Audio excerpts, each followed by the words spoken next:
So I wanted to add, as a follow-up to the previous video, that this situation isn't just US, it is global, obviously. And in the astrology, you don't need to have a country be opposed by Pluto necessarily. The fact that Pluto is in this sign at all is enough, and especially because we are in a Pluto-Saturn conjunction, which is effective this year, concurrent with the pandemic. They've been in the same sign since 2018, but these are the degrees. And all you have to do for a reference point is look back to the previous Saturn-Pluto conjunction, which was precisely concurrent with the AIDS epidemic in the 1982-83 period, which killed millions and millions of people. So this is not unusual. Saturn-Pluto conjunctions and oppositions are really, really tough. And if you want the opposition in between that AIDS pandemic and this one, well, that happened at 9/11. And you remember 9/11. It wasn't just the terrorist attacks on the US. I recall India and Pakistan were ready to blow each other up. The Palestinians were suiciding themselves around the clock. It was a really, really difficult period.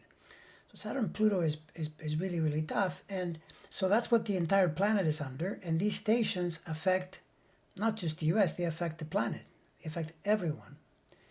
And finally, although I have to cover this in more detail in a separate video, a factor that is present today that was not present in prior years is that Pluto is also squaring the trans-Neptunian planet, which is approximately the same size as Pluto, the planet called Eris.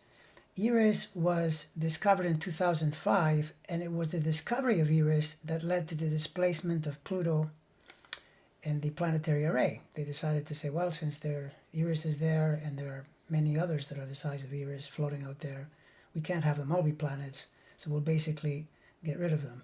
Well, you can do that astronomically, but you can't do it astrologically. In fact, you could even argue astrologically that it makes planets that you try to remove even stronger in their effect.